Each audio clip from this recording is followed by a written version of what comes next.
Donc, je vais commencer par présenter rapidement ce que c'est la Self-Sovereign Identity.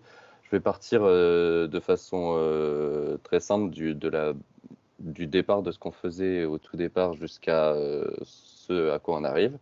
Donc déjà, il faut savoir les Self-Sovereign Identity, en fait, c'est un paradigme de gestion de l'identité sur Internet globalement.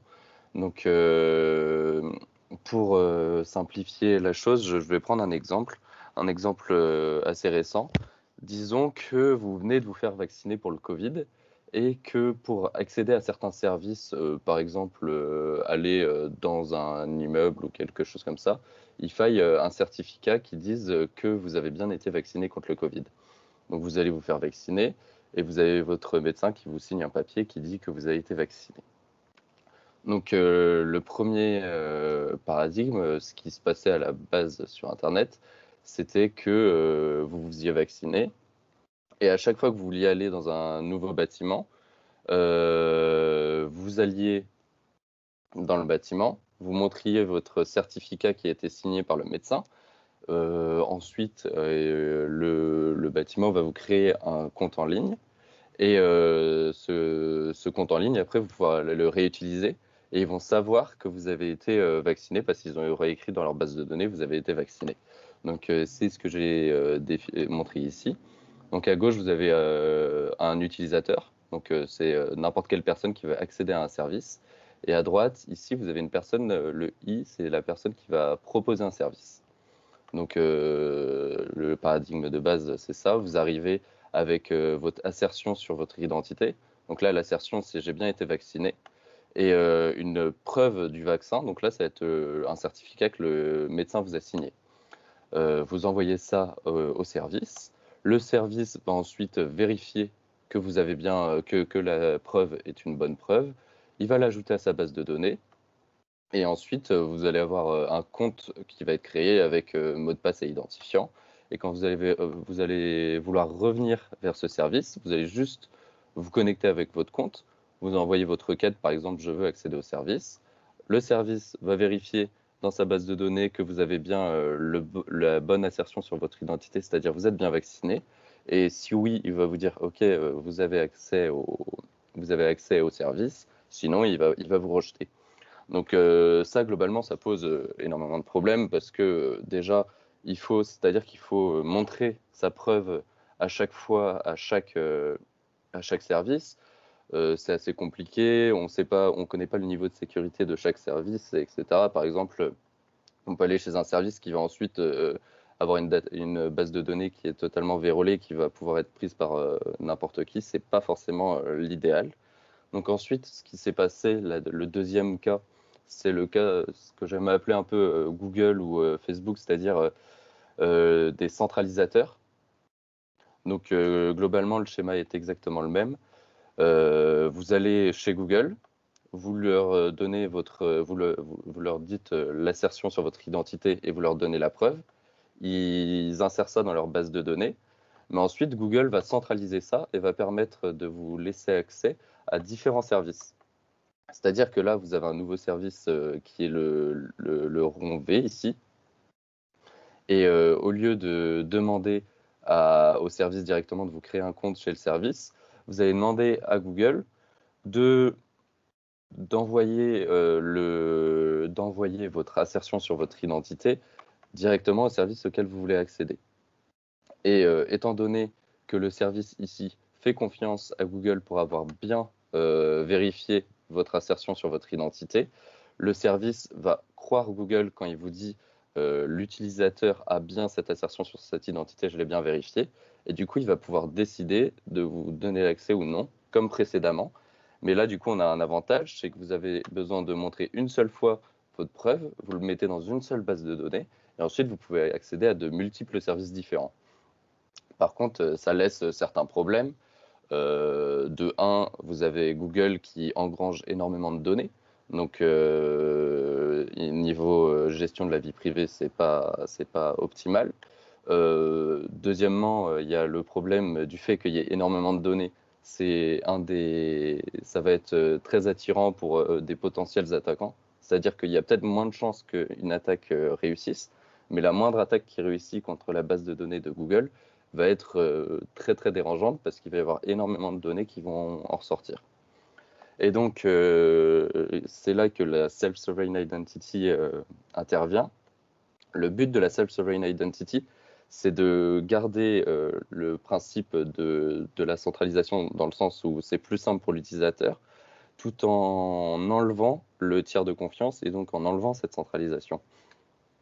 Et donc, le fonctionnement de ce principe, c'est que vous allez donner votre assertion et votre preuve à ce qu'on appelle un issuer.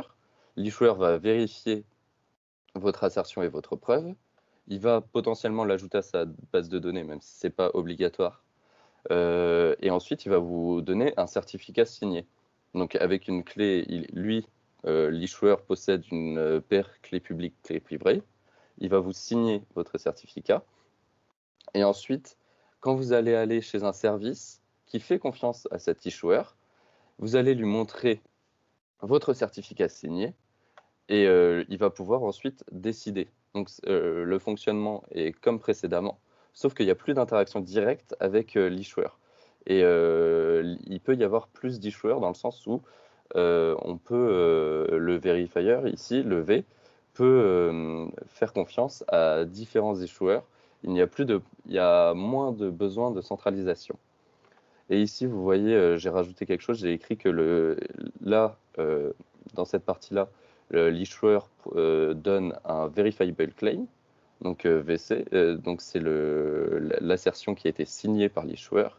Mais ici, l'utilisateur, il peut, ce qu'on peut dire, randomiser son verifiable claim, et c'est-à-dire qu'en fait, il va, avant de donner son verifiable claim, il va le mélanger un peu avec des valeurs aléatoires, ce qui fait qu'on obtient de la non-chainabilité. C'est-à-dire qu'à chaque fois que l'utilisateur va donner son verifiable claim au verifier, ça va être, du point de vue du verifier, ça va être comme une toute nouvelle signature, et il ne va pas pouvoir chaîner, il ne va pas pouvoir faire un lien entre les différentes preuves qui auront été apportées.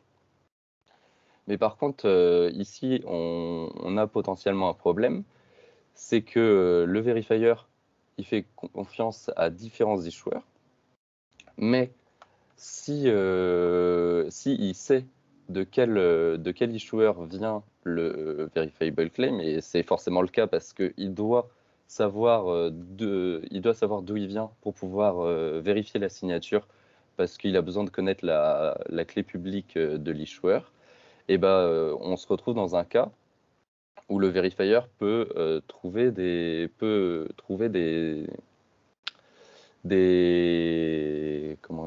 informations en plus sur l'utilisateur. C'est-à-dire que là, l'utilisateur, il a juste dit « j'ai mon vaccin contre le Covid », mais le verifier, il peut demander, il peut par exemple, il sait qui est l'issuer.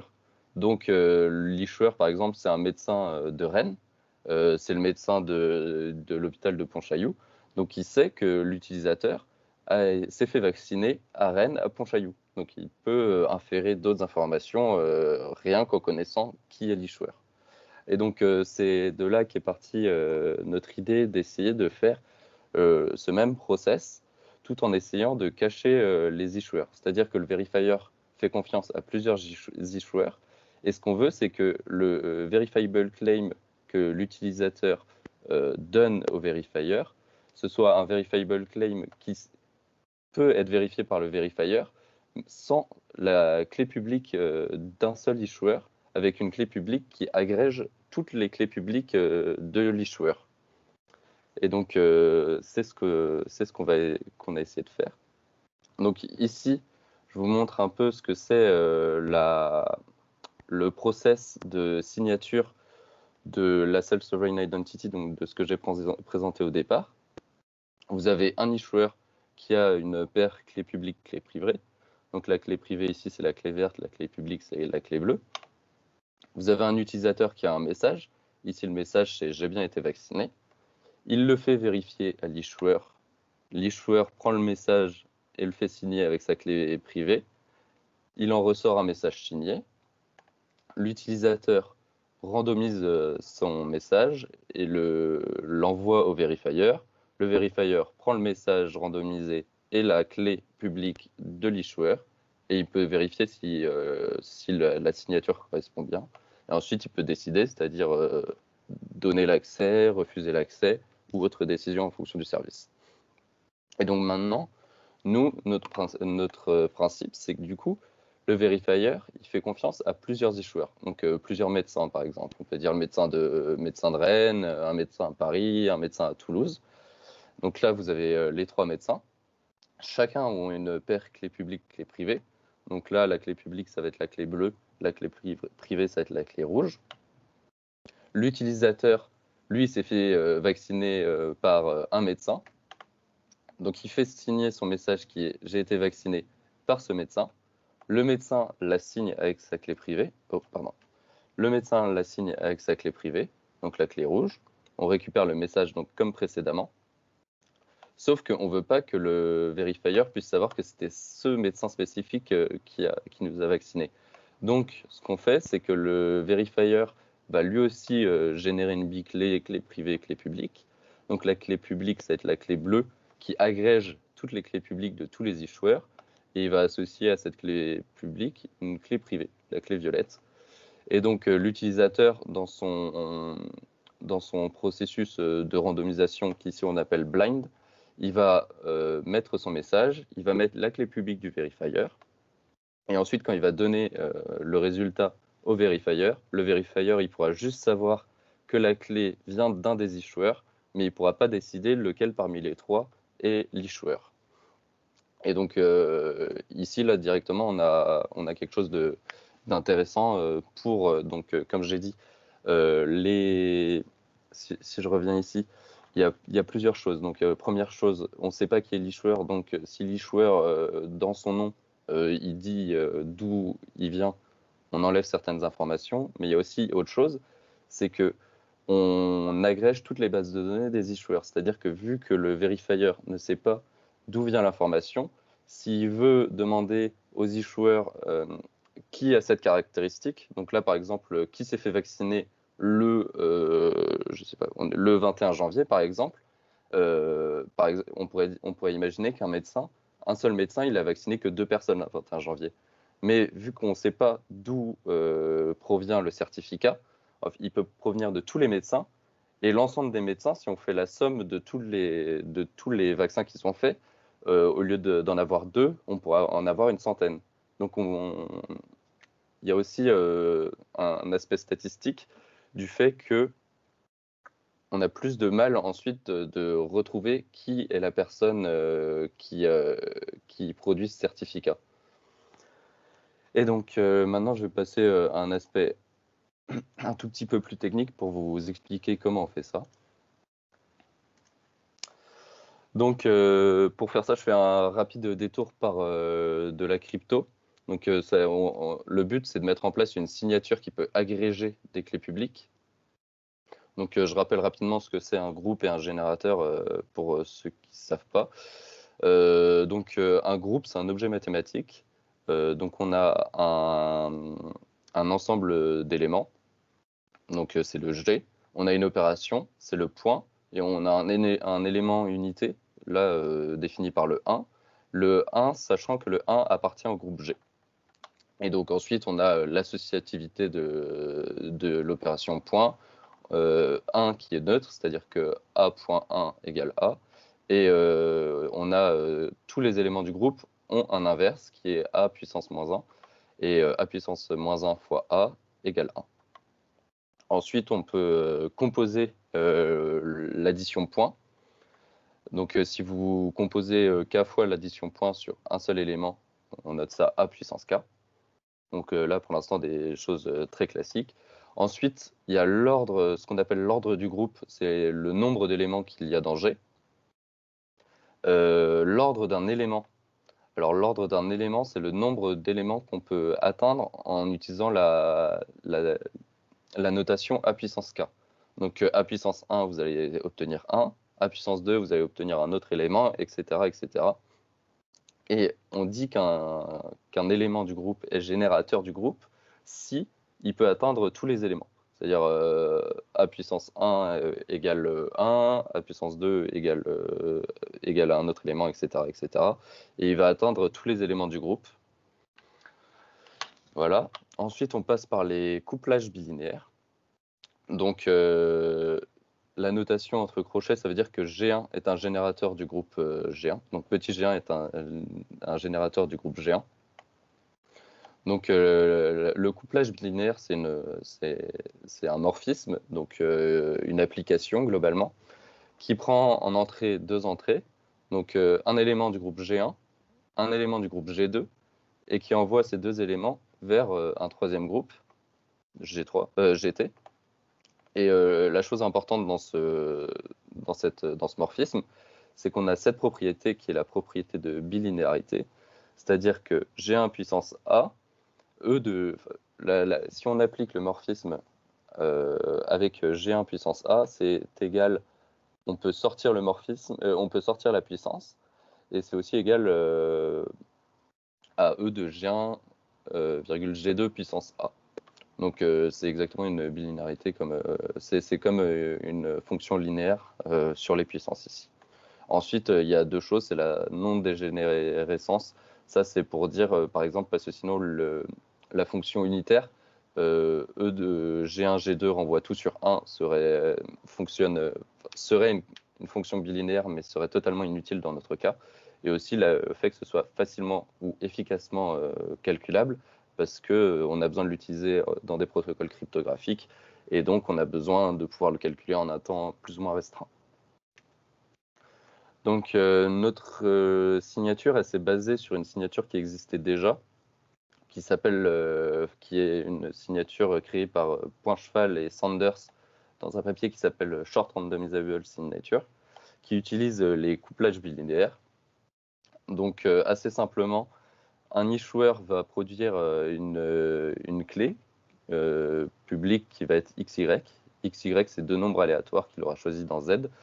Et ensuite, il va créer une clé une clé publique, excusez-moi. Donc la clé publique, ça va être G2 qui est un générateur puissance X et G2 puissance Y. Donc ça, vous avez votre clé publique et votre clé privée. Et donc il va signer tout simplement, il va faire, excusez-moi, donc G1 puissance R, ça c'est un nombre aléatoire, ça permet cet élément il permet de cacher chaque signature, parce que sinon on pourrait reproduire une signature à partir de 2 autres signatures.